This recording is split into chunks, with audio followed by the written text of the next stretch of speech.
ও কলিজা টুকরা যুবক, আজ এই প্রথম জানুয়ারিতে রে বাবারা, তোমরা কষ্ট করে করে করে করে এই মাহফিলের জন্য এই হাতের দ্বারা কত মেহনত করেছেন। কাল কিয়ামত যখন কায়েম হইয়া যাবে, এ হাত তোমার নামে আল্লাহর কাছে কথা বলবে। আজ এই কোরআন শোনার জন্য আরামের বিছনা ত্যাগ করিয়া, কম্বল বালিশকে ছেড়ে দিয়া জমিনের মাধ্যমে খেরের উপরে এসে বসে আছেন। এই পা দিয়া হেঁটে ঘেটে ঘেটে ঘেটে কোরআন শোনার জন্য জমা হয়েছেন বাবারা আমার। কিয়ামতের দিবসে এ পা গুলো আল্লাহ দরবারে সাক্ষী দিবে। অন্তরে হাত দিয়ে সকলেই জবাব দিবেন তো, কত মানুষের, কত যুবকের আজ এই রাতটা এমন রাত বা যাওয়া রাত্রে পার হয়ে গিয়েছে, যাদের জীবনে সর্বপ্রথম আজ মদের বোতল হাতে উঠবে। কথাটা বোঝেন নাই? কত যুবক এরকম আছে যাদের সর্বপ্রথম আজ এই নাইট, এই রাত্রে যারা কুকর্ম করে ফেলবে। তার মাঝ থেকে আল্লাহ আমার এই এলাকার, আমার কলিজা টুকরা যুবকদেরকে আল্লাহ পছন্দ করে কোরআনের তাফসীর, কোরআনের মাহফিল করার জন্য আল্লাহ তৌফিক দিয়েছে। এটা আপনাদের নেক দোয়া অবশ্যই এই এলাকার যুবকদের উপরে আছে। আল্লাহ আজ এই 1 তারিখ 2026, 1 জানুয়ারি গেল, 12টার পর 2 তারিখ হয়ে যাবে। যে মহান আল্লাহ আমাকে আপনাকে এই কিমতি সময়কে কোরবানি দিয়ে দুনিয়াবি তামাম ফিতনা ফাসাদ থেকে দূরে সরাইয়া কোরআনের মাহফিলে আসা এবং বসার তৌফিক দিলেন, নেয়ামতের শুকর অন্তর থেকে আমরা সকলেই উচ্চ আওয়াজে কালিমাতুর শুকর আদায় করি। সকলেই পড়ে নেই আলহামদুলিল্লাহ। দয়ার নবীর প্রতি অন্তর থেকে মোহাব্বতের সহিত দরুদ পড়ে নেই সাল্লাল্লাহু আলাইহি ওয়াসাল্লাম, সাল্লাল্লাহু আলাইহি ওয়াসাল্লাম। আমরা পা দিয়ে হেঁটে হেঁটে আজ কোরআনের মাহফিলে এসেছি। কাল কিয়ামত যখন কায়েম হয়ে যাবে, আমাকে আপনাকে এই মুখ দিয়ে আল্লাহর কাছে বলতে হবে না যে আমি 1 জানুয়ারিতে কোরআন শোনার জন্য গিয়েছিলাম। মুখে দিয়ে বলার প্রয়োজন নেই, সেদিন তো আল্লাহ মুখের মাধ্যমে মোহর লাগাইয়া দিবে। আমার আলোচনা শুরু হয়ে গিয়েছে, রাত অনেক হয়েছে, যার জন্য খুতবা ও জিকির আজকারে আমি আর ঢুকলাম না। আর আমার এটা অভ্যাস, সময়ের আল ওয়াক্তু আসমানু মিনাদ যাহাবি ওয়াল ফিদ্দাহ, সময় সোনা চাঁদির থেকে অনেক কিমতি একটা দৌলত। আল্লাহ সেদিন প্রত্যেকের মুখকে বন্ধ করে দিবে। মোহর তো আমরা বুঝি, প্যাক করে দিবে, মুখ কথা বলবে না। আল্লাহর দরবারে আমার আপনার হাত কথা বলবে। কি কথা বলবে? হাত। আর এই পা আল্লাহর দরবারে সাক্ষী দিবে। কথাটা কার? আল্লাহর।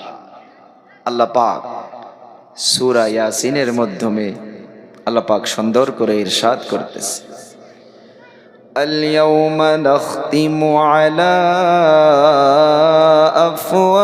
أفواههم وتكلمنا أيديهم وتشهد أرجلهم بما كانوا يكسبون।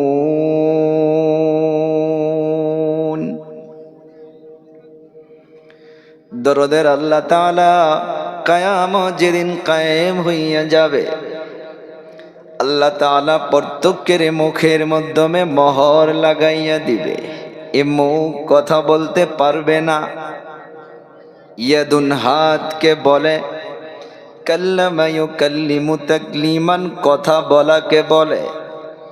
দরদের আল্লাহ তাআলা বলেন, ওরে মানুষ, দুনিয়ার জমিনে তুমি হাতের দ্বারা যা করবা, ও কলিজা টুকরা যুবক, আজ এই প্রথম জানুয়ারিতে রে বাবারা, তোমরা কষ্ট করে করে করে করে এই মাহফিলের জন্য এই হাতের দ্বারা কত মেহনত করেছেন। কাল কিয়ামত যখন কায়েম হইয়া যাবে, এ হাত তোমার নামে আল্লাহর কাছে কথা বলবে। আজ এই কোরআন শোনার জন্য আরামের বিছনা ত্যাগ করিয়া, কম্বল বালিশকে ছেড়ে দিয়া জমিনের মাধ্যমে খেরের উপরে এসে বসে আছেন। এই পা দিয়া হেঁটে হেঁটে হেঁটে হেঁটে কোরআন শোনার জন্য জমা হয়েছেন বাবারা আমার।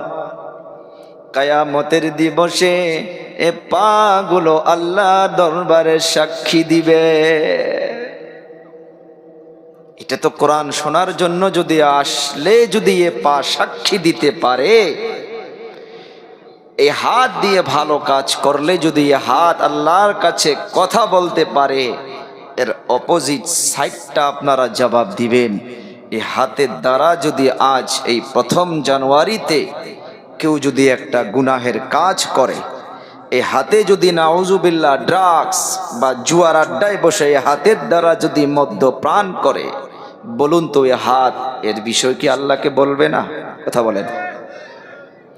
যে পা দিয়া হেঁটে হেঁটে কানের মাধ্যমে যে বাড়িতে আমি আরাম করে আসি, ওখান থেকে কোনবা একটা জায়গার ডিজের আওয়াজ কানের মাধ্যমে আসতেছে, অবশ্যই সেই জায়গায় আমার আপনার সন্তান, ভাই, বড় ভাই বা ছেলে বা নাতিপুতি কেউ গিয়েছে। তারা যে পা দিয়ে হেঁটে হেঁটে গিয়েছেন, তাদের জন্য বলুন তো এ পা আল্লাহর দরবারে সাক্ষী দিবে কিনা? দিবে। কিয়ামতের দিন একটা একটা আমার অঙ্গ প্রত্যঙ্গর কথা সব কিছু আল্লাহর দরবারে তুলে ধরবে। আজ দুনিয়ার জমিনে মানুষ সময়কে কত যে একটা দামি সম্পদ, আমি যে আলোচনা করব আজ আপনাদের সম্মুখে, কোরআনে কারীমের ছোট্ট একটা সূরা। আপনারা সময় দিয়েছেন মাশাআল্লাহ, আমি এর ভিতরে শেষ করার চেষ্টা করব। দুটা সূরা ছোট, সবার থেকে ছোট্ট সূরা হইল ইন্না আ'তাইনা কাল কাউসার। তার থেকে অল্প বড় একটা সূরা রয়েছে যার নাম হইতেছে সূরা আল আসর। সূরা আল আসর, এই সূরার ভিতরে আল্লাহ তাআলা আমার আপনার জন্য কয়েকটা সিফত তুলে ধরেছে। আচ্ছা বলুন তো, যে আল্লাহ কোনো একটা কথা যদি কসম না খেয়েও বলে, সে কথা কি পাওয়ারফুল নয়? কসম খাইলেও পাওয়ারফুল, কসম না খাইলেও পাওয়ারফুল। আমি আপনি একটা কথাকে মজবুত করার জন্য অবশেষে আল্লাহর কসম খাই, যে খোদার কসম খেয়ে বলতাছি এটা এরকম, বলি না আমরা? আল্লাহ কার কসম খাবে? আল্লাহ কার কসম খাবে? শুনি এই সূরার ভিতরে আল্লাহ কসম খেয়েছে কয়েকটা বস্তুর। আল্লাহ রব্বুল আলামিন বলেন ওয়াল আসর, ওয়াও আল কাসমিয়া, এই ওয়াওটা কসম খাওয়ার জন্য আল্লাহ ইস্তেমাল ব্যবহার করেছেন। আল্লাহ পাক বলেন ওয়াল আসর, কসম জামানার, কসম সময়ের, কসম ইতিহাসের, কসম আসরের নামাজের সময়ের। চারটা বললাম। আল্লাহ পাক সময়ের কসম কেন খাইলেন? একটা প্রশ্ন। সময়ের কসম খেয়ে দরদের আল্লাহ তাআলা বলেন ইন্নাল ইনসানা লাফি খুসর। আল্লাহ রব্বুল আলামিন বলেন যে অবশ্যই, নিশ্চয় সব মানুষ ধ্বংসের পথে, সব মানুষ ক্ষতিগ্রস্ত হয়ে পড়ে আছে, সব মানুষ একটা তরজমা করতে গেলে জাহান্নামের রাস্তায় পড়ে আছে। কসম কিন্তু খাইছেন শুরুতে আল্লাহ, সময়ের কসম খাইলেন। জবাব দিচ্ছে মুফাসসিরিনে কেরাম এই জন্য যে মানুষের জীবনের সঙ্গে এই সময়টা জড়িত হয়ে আছে, হায়াতের সঙ্গে সব কিছু ডিপেন্ড করে। আমার আপনার সময় রয়েছে গুনাহ করতে পারবো, সময় রয়েছে আমি আপনি নেকি করতে পারবো, সময় রয়েছে আমি আপনি কামাই করতে পারবো, সময় রয়েছে আমার আপনার নাম আকসাদুল ইসলাম। সময় শেষ, আমার আপনার নাম কেউ নিবে না। মানুষ বলবে লাশ দেখতে যাই, মরা দেখতে যাই, কেন? সময় শেষ। ও আমার যুবক, আল্লাহ তাআলা এই সময়ের কসম খাইলেন। ও যুবক, মুরব্বীদেরকে প্রশ্ন করে দেখো, তারা আফসোস করে করে করে করে যুবকদেরকে বলে যে এই সময় একটা দিন আমাদেরও ছিল, আজ সময় নাই, সময় নাই, সময় নাই। মুরব্বীগুলো আফসোস করে। ফজরের সময় মসজিদে যাওয়ার জন্য ইচ্ছা করে, মুরব্বীগুলো চলতে পারে না, উঠতে পারে না, বসতে পারে না, আফসোস করে করে বাড়ির মাধ্যমে নামাজ পড়ে। আছে না এমন? কিন্তু একটা সময় ছিল, সে ফজরের সময় গরু নিয়ে ক্ষেতের মাধ্যমে চলে গিয়ে ঠান্ডার সময় সে হাল বোয়াইতো। সে সময় আজ আছে? নাই, চলে গেছে। পৃথিবীর জমিনে এক দলকে যদি প্রশ্ন করা যায়, ভাই নামাজ পড়ো, রোজা রাখো, যুবক একদল ডাক দিয়া বলে, হুজুর আমাদের তো এখনো সময় হয় নাই, মসজিদে যাওয়ার জন্য সময় হয় নাই। ও বাবা, কেন সময় হয় নাই? ওই যুবক ডাক দিয়া বলে, ও হুজুর এখনো বিবাহ করি নাই, এখনো কলেজ পড়তাছি, যখন বিবাহ করব, পড়াশোনা শেষ হইয়া যাব, তারপর থেকে আমি নামাজ পড়ব, নামাজ পড়ব। ওরে যুবক, অন্তরে হাত দিয়া একটা জবাব দে, এ পৃথিবী থেকে তুমি কবে চলে যাবা? বলুন তো, এই মাহফিলে কেউ আছে? বলতে পারবে? আল্লাহ পাক বলছে যে আমি ইতিহাসের কসম খাইলাম, ইতিহাসের পৃষ্ঠা সাক্ষী হইয়া আছে। ফিরআউনের ইতিহাস আছে না নাই? নমরুদের ইতিহাস আছে না নাই? সাদ্দাদের ইতিহাস কিতাবের পৃষ্ঠা আছে না নাই? আল্লাহ তাআলা সাদ্দাতকে সময় দিয়েছিলেন, ওরে সাদ্দাত সময় আছে এখনো, বুঝে যা, বুঝে যা। সাদ্দাত বুঝে নাই। সাদ্দাত ওপেন ভাবে আল্লাহকে বলছে, আমাকে আল্লাহর জান্নাত লাগে না। নাউজুবিল্লাহ বলি, আল্লাহর জান্নাত লাগে না। দুনিয়ার জমিনে আল্লাহ তাআলা টাকা দিয়েছে, পয়সা দিয়েছে, ধন দৌলত দিয়েছে। টাকার দ্বারা, পয়সার দ্বারা সাদ্দাত দুনিয়ার জমিনে বিল্ডিং বানাবে, বালাখানা বানাবে, জান্নাত বানাবে। আল্লাহ তাআলা সার দিয়েছে। আল্লাহ তাআলা সার দেয়, ছেড়ে দেয় না, মনে রাখবেন। ধরে ধরে ধরে না, ধরলে কিন্তু আবার সারে না, এমন ভাবে ধরে, মজবুত ভাবে। কোরআন বলতেছে, ইন্না বাতশা রাব্বিকা লাশাদীদ।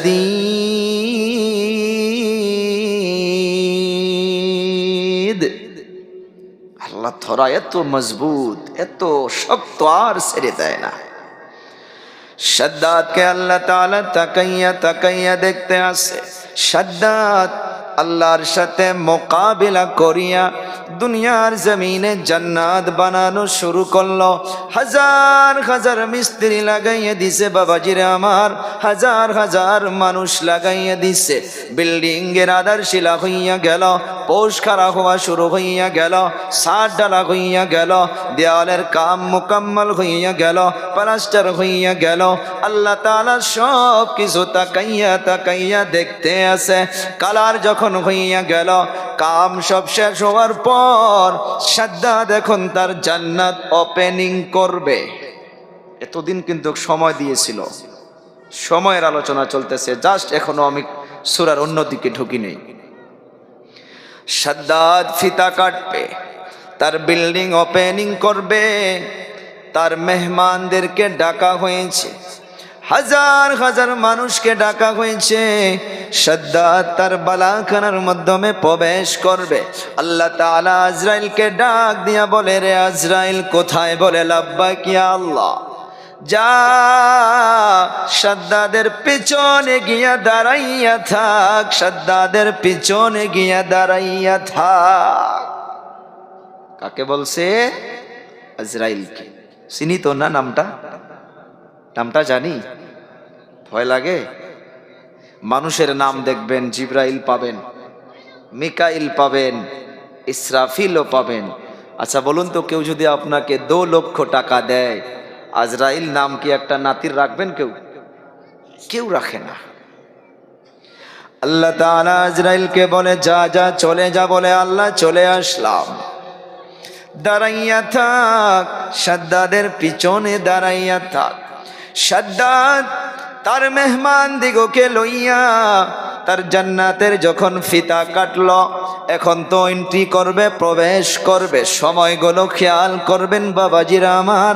সাদ্দাত যখন ফিতা কেটে প্রথম পাওটা তুলে দরজার ভিতরে প্রবেশ করেছে, আল্লাহ তাআলা আজরাইলকে ডাক দিয়া বলে, রে আজরাইল ধর ধর ধর, সাদ্দাতকে ধর। তোর যদি চাকরিটা রাখতে চাস, সাদ্দাত যেন 2 নাম্বার কদমটা তুলে তার দরজার ভিতরে দিতে না পারে। পারছে কি? ইতিহাস সাক্ষী হইয়াছে।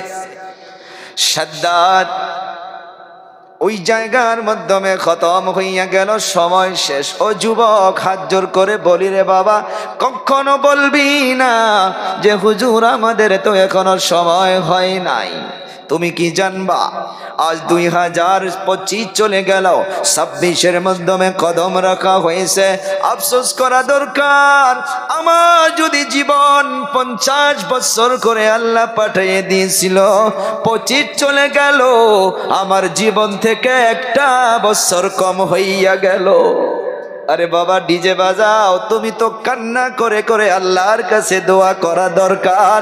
ও রব্বুল আলামিন, এত বছর যা করিলাম আল্লাহ, 2026-এ প্রথম নাইট থেকে যেন আমি তাহাজ্জুদ পড়তে পারি, প্রথম রাত থেকে যেন আমি কোরআনের মাহফিলে বসতে পারি, প্রথম রাত থেকে যেন আমি আল্লাহর কোরআন তিলাওয়াত করতে পারি। আপনারা খুশনসিব ও আমার কলিজা টুকরা যুবক, 2026 শুরু করলেন কোরআনের মাহফিল দিয়া। আমি দোয়া করে যাই, আল্লাহ যাতে মওত পর্যন্ত এমন ভাবে কোরআনের সঙ্গে জড়িত রাখে। চিল্লাইয়া বলি আমিন। আল্লাহ তাআলাকে আজরাইল বলেছিল, ও আল্লাহ, সেদিন আমার কিছু দয়া লেগেছিল, মায়া লেগেছিল। কেন কেন? আল্লাহ, সাদ্দাত আপনার সঙ্গে দুশ্মনী করে জান্নাত বানায়েছে বুঝলাম। ও রব্বুল আলামিন, আপনি কমসে কম তার মেহমান দিগুকে লইয়া ঘরের ভিতরে প্রবেশ করতে দিতেন, তার মেহমান দিগুকে তার জান্নাতটা দেখাইতো, তার বালাখানা দেখাইতো। আল্লাহ তাআলা তখনই ডাক দিয়া বলছেন, বাবারা শুনবেন, আল্লাহ তাআলা সুন্দর করে বলেন, লিকুল্লি উম্মাতিন আজাল ইদা জাআ আজালুহুম লা ইয়াস্তাখিরুনা সাআহ ওয়া লা ইয়াস্তাকদিমুন। চিল্লাইয়া আল্লাহু আকবার বলি। আল্লাহ তাআলা বললেন, সব মানুষের জন্য, সবার জন্য সময়কে নির্ধারিত করে রাখা হয়েছে। কিন্তু আমি জানি কি? আপনি জানি না? কেউ জানে? লিকুল্লি উম্মাতিন আজাল, মৌত যখন আমার আপনার হবে এটা ফিক্স করে রাখা আছে। কিন্তু দুনিয়াতে কেউ জানে না।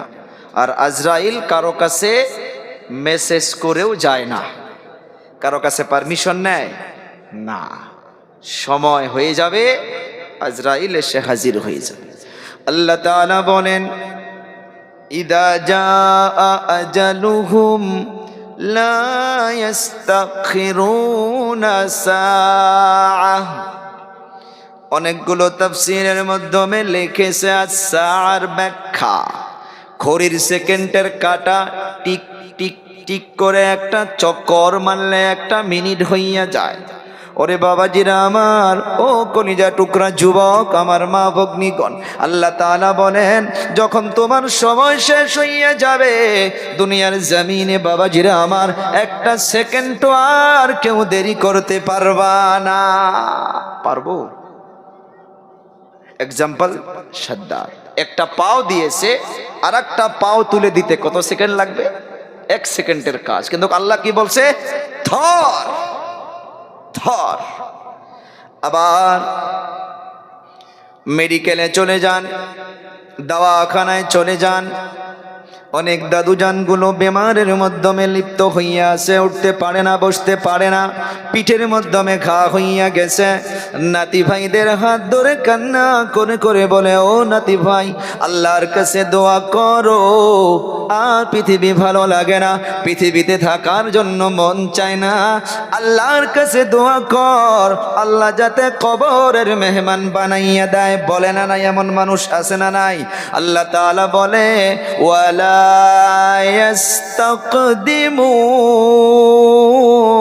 ইয়াস্তাকদিমুন।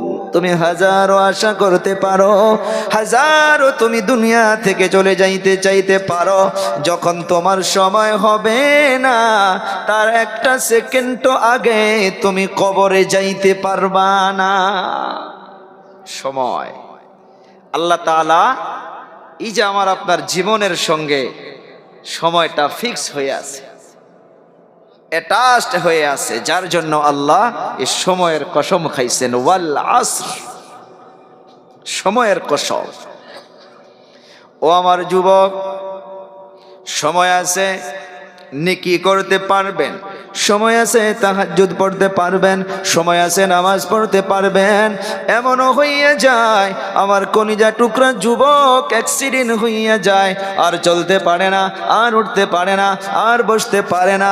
এতদিন মসজিদে যাইতে পারতো, এতদিন তাহাজ্জুদ পড়তে পারতো, এতদিন নামাজ পড়তে পারতো।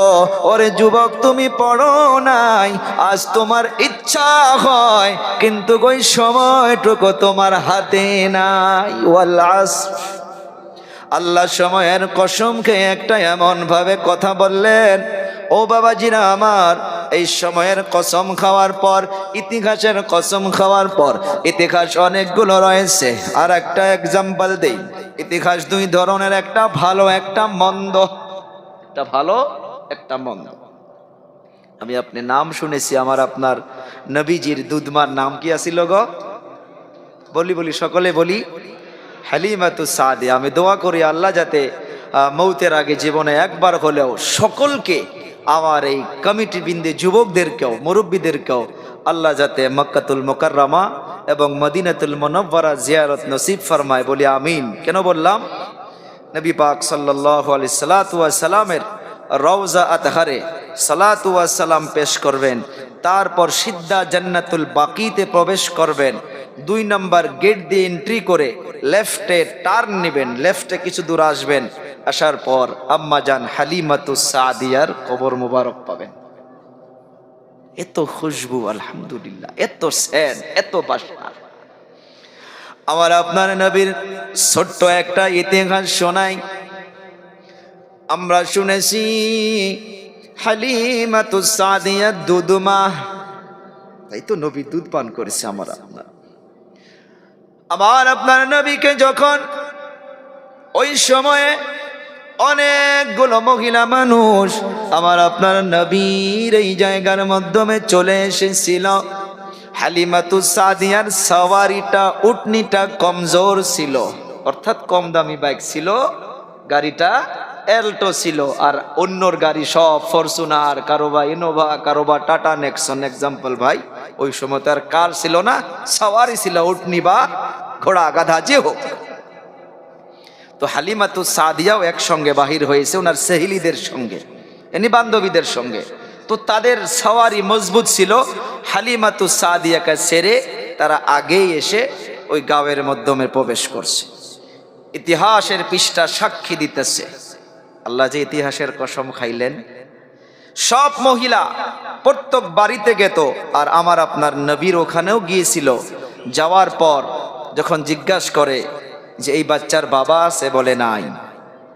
যখন বাবা না থাকা কথা শোনে, আর কেউ আমার আপনার নবীকে নিতে চায় না, এমনি রেখে চলে যায়।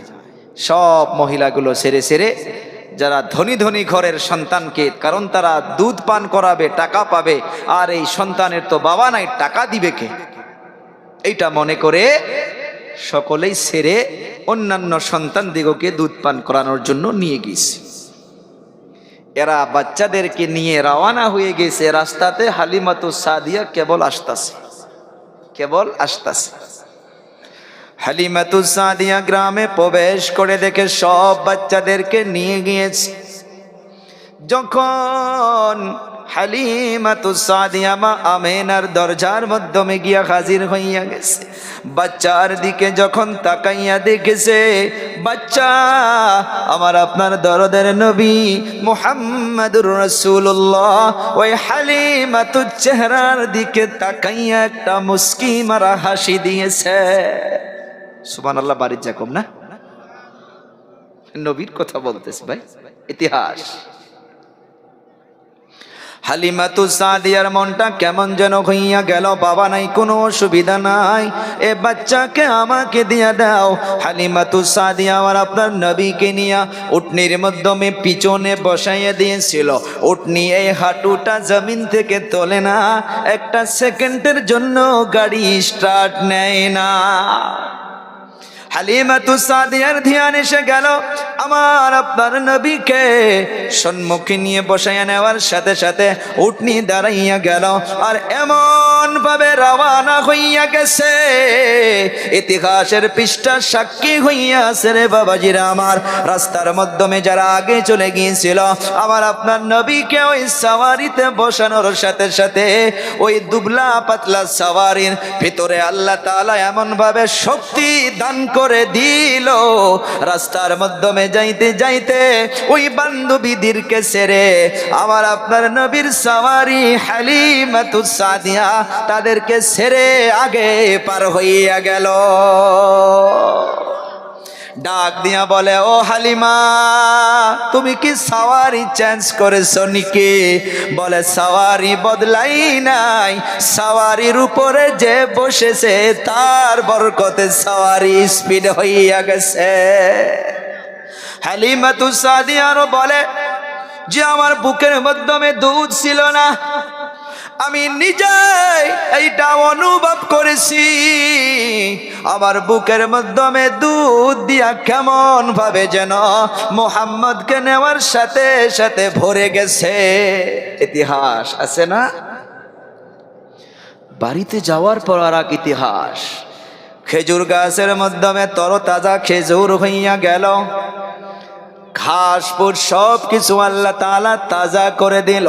বকরির থনের মাধ্যমে দুধ ছিল না, বকরির থন গুলো দুধ দিয়া ভরে গেল। বরকত কার?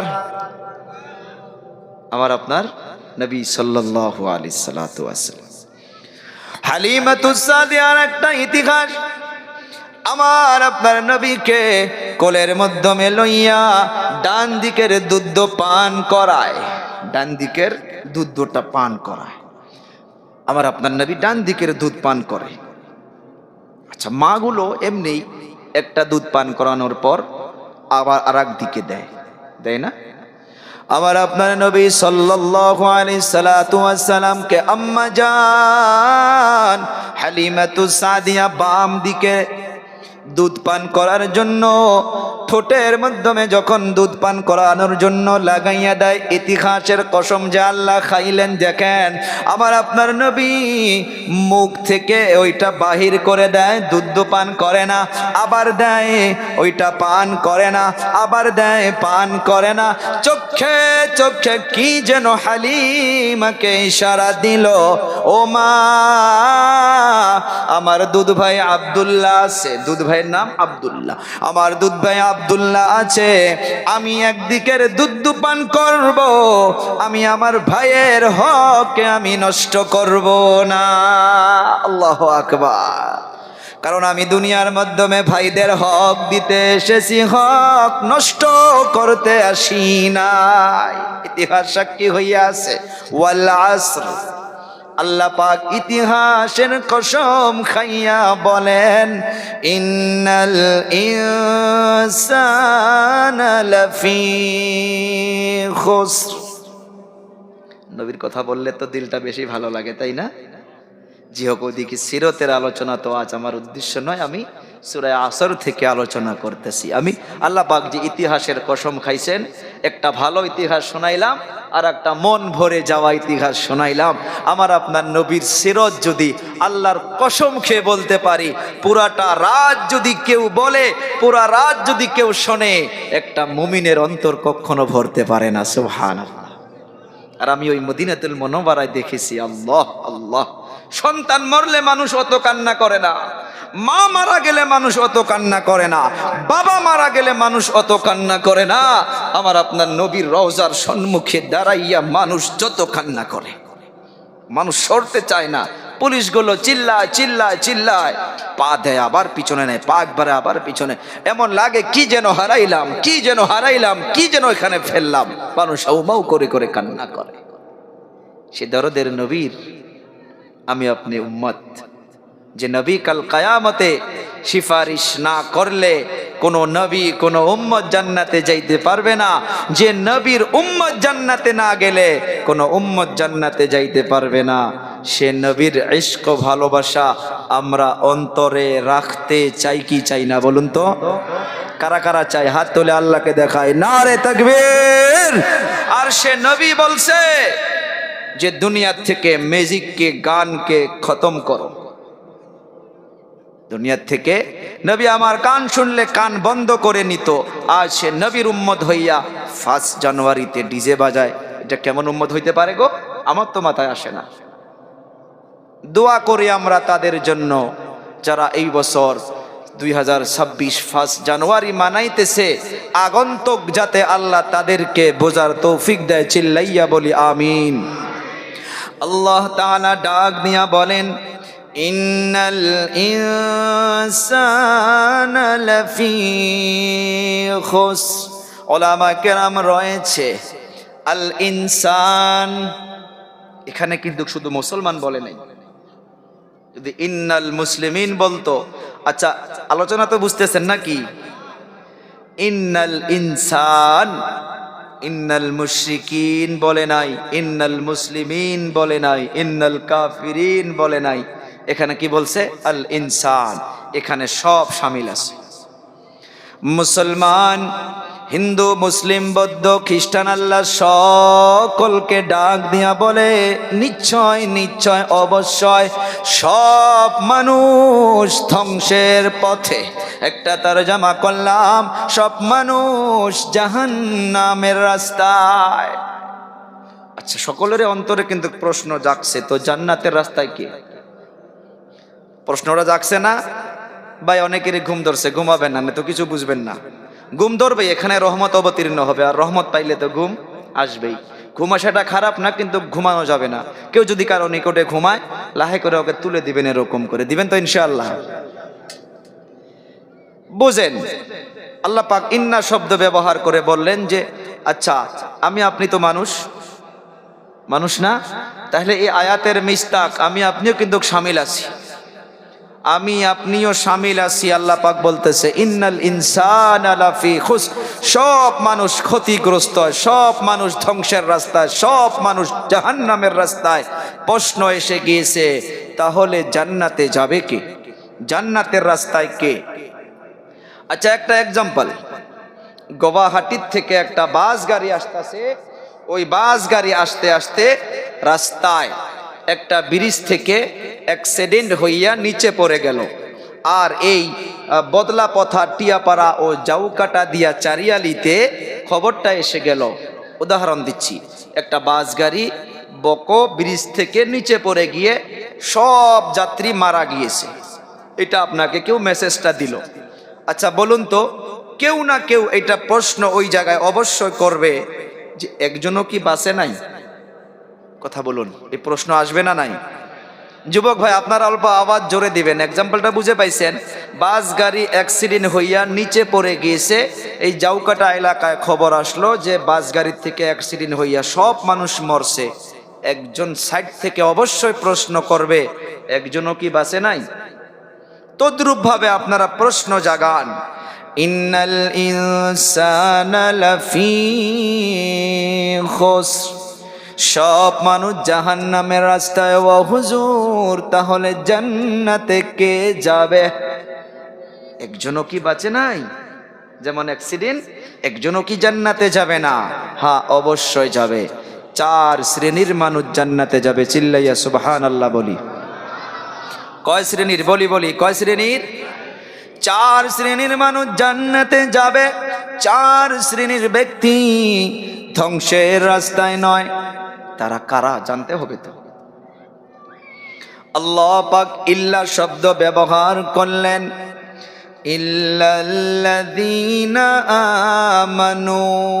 আলহামদুলিল্লাহ বলি, আরো লাহে কই আলহামদুলিল্লাহ। ইল্লা শব্দর মানা হা, মাগার কিছু আছে যারা ধ্বংসের পথে না। নাম্বার 1, ইল্লাল্লাযীনা আমানু। ও ইনসান, শুনে নাও, যারা ঈমানদার তারা কখনো ক্ষতিগ্রস্তর মধ্যে নয়। যারা ঈমানদার তারা জাহান্নামের রাস্তায় নয়। ঈমানদারের জন্য আল্লাহ জান্নাত দিয়েছে। সুবহানাল্লাহ। জানতে হবে ঈমানটা আবার কেমন হইতে হবে। আমার বাবাজিরা, বন্ধুরা, আমি আপনার নাম শুনেছি আবু বকর সিদ্দিক রাদিয়াল্লাহু তাআলা আনহু। নফল নামাজে দাঁড়াইয়া একটা আয়াত পরে আবু বকর রাদিয়াল্লাহু তাআলা আনহু চোখের পানি ছেড়ে দিয়ে কান্না করে। অন্যান্য সাহাবা কেরামগুলো গিয়া আমার আপনার দরদের নবীকে বলল, ইয়া রাসূলুল্লাহ, ইয়া হাবিবাল্লাহ, আবু বকরের কি যেন হয়েছে, নফল নামাজে দাঁড়াইয়া চোখের পানি ছেড়ে দিয়ে কান্না করতেছে। আমার আপনার নবী বলল, কানতে দাও, নামাজ যখন শেষ হইয়া যাবে নামাজের পর থেকে আমার নিকটে নিয়ে আসো। আবু বকরের নামাজ শেষ হইয়া গেল, আমার আপনার নবীর দরবারে নিয়ে হাজির হইয়া গেল। আমার আপনার নবী আবু বকরকে প্রশ্ন করে, জানতে হবে আবু বকরকে 10 জন যে জান্নাতের সার্টিফিকেট পেয়েছিল সাহাবী, নবী আমার বলে গিয়েছে, ক্বালান নবী সাল্লাল্লাহু আলাইহি ওয়াসাল্লাম, আবু বকর ফিল জান্নাহ, ওমর ফিল জান্নাহ, ওসমান ফিল জান্নাহ, আলী ফিল জান্নাহ, তালহা ফিল জান্নাহ, জুবাইর ফিল জান্নাহ। নাম নিয়ে 10 জন সাহাবীকে সার্টিফিকেট দিয়েছিল।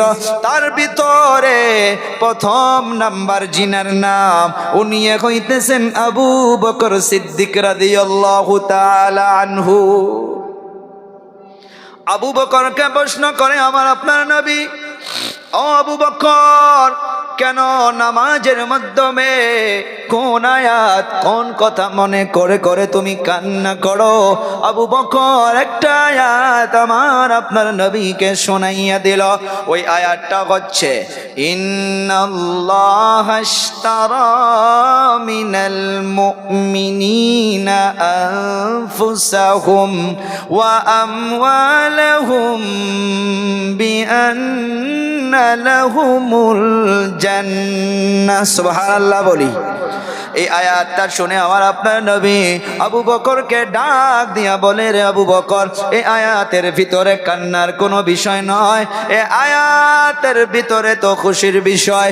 এই আয়াতের অর্থ হইতেছে দরদের আল্লাহ তাআলা মুমিন বান্দার সঙ্গে বেচা কিনা করেছে, ইমানদারের সঙ্গে বেচা কিনা করেছে।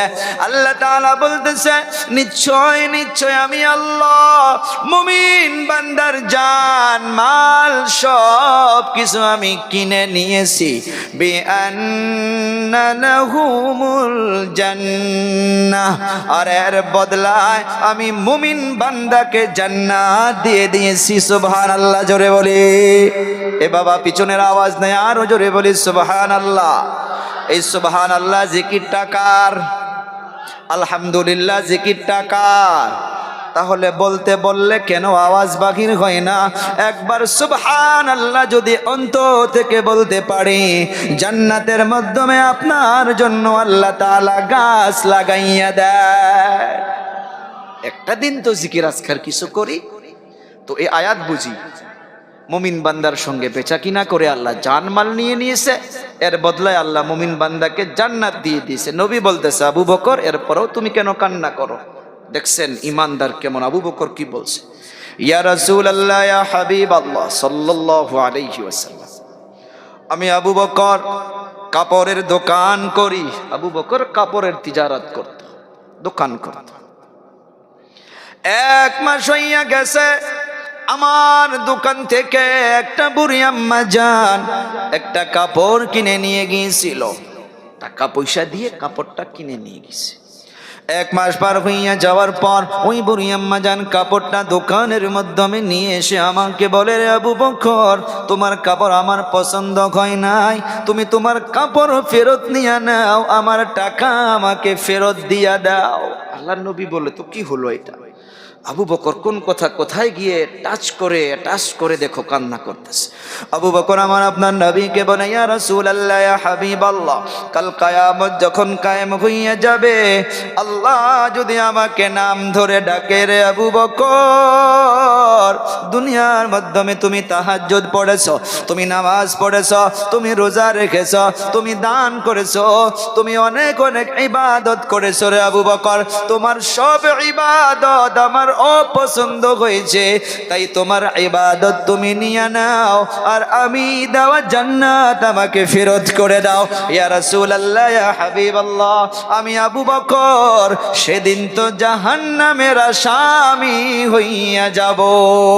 জবকে আবু বকরের বিষয় বলা হয়েছে, সারা পৃথিবীর মানুষের যদি আমলগুলো এক পাল্লায় রাখা যায়, সব ইবাদত যদি মানুষের এক পাল্লায় রেখে দেওয়া যায়, আবু বকর ওই আমার আপনার নবীর সঙ্গে হিজরতের রাত্রে যে সঙ্গে গিয়েছিল, নবী আমার বলে গিয়েছে, আবু বকরের ওই একটা রাত্রের সওয়াব যদি এক পাল্লায় রেখে দেওয়া যায়, সারা মানুষের আমল, সারা মানুষের ইবাদতের পাল্লাটা হালকা হইয়া যাবে, আবু বকরের একটা রাত্রের সওয়াবের পাল্লা ভারী হইয়া যাবে।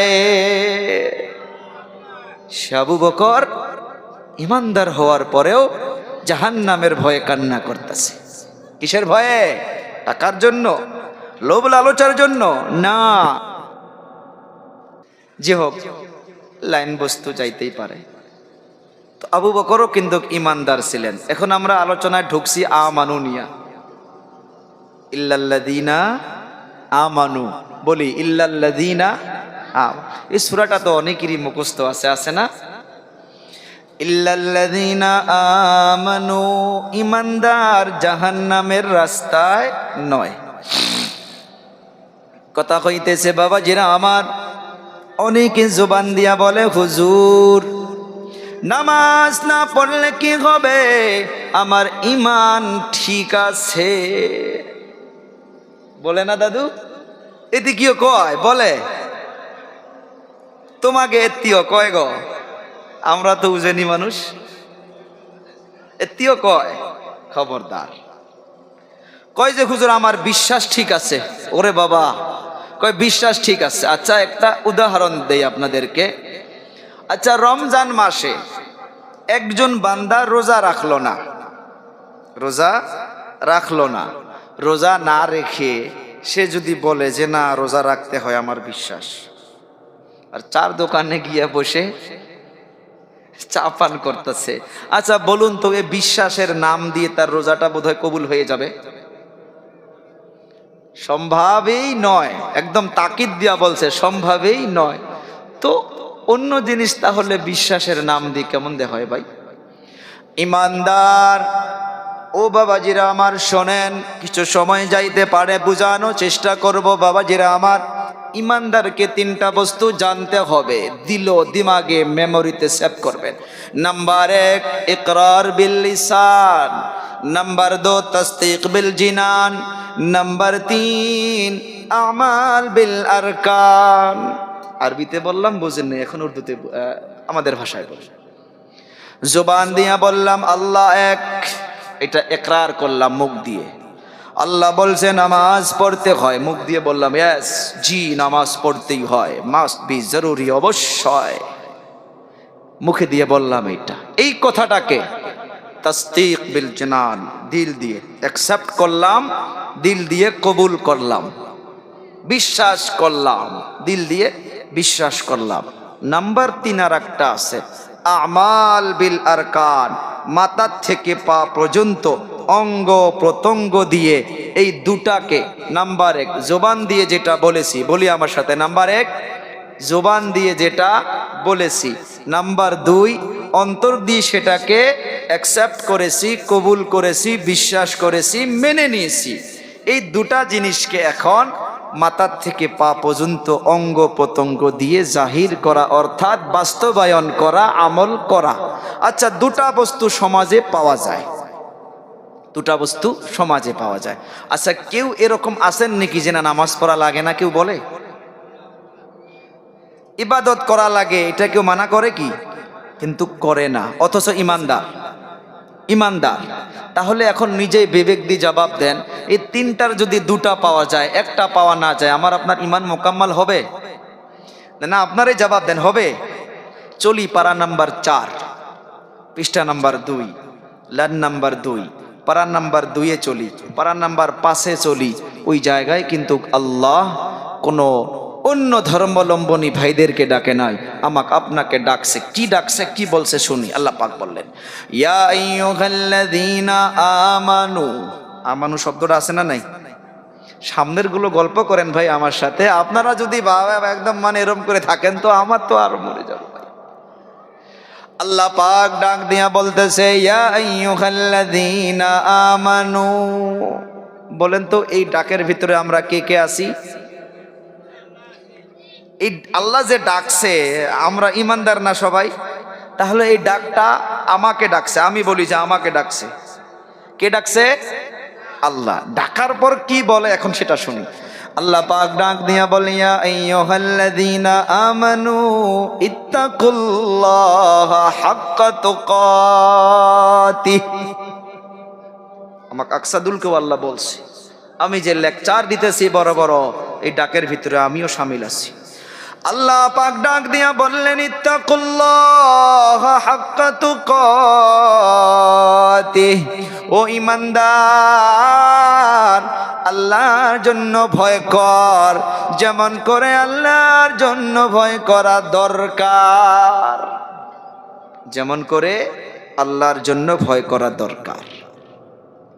আবার 2 নম্বর পারায় আল্লাহ বলতেছে ইয়া আইয়ুহাল্লাযীনা আমানু উদখুলু ফিস সিলমি কাফা।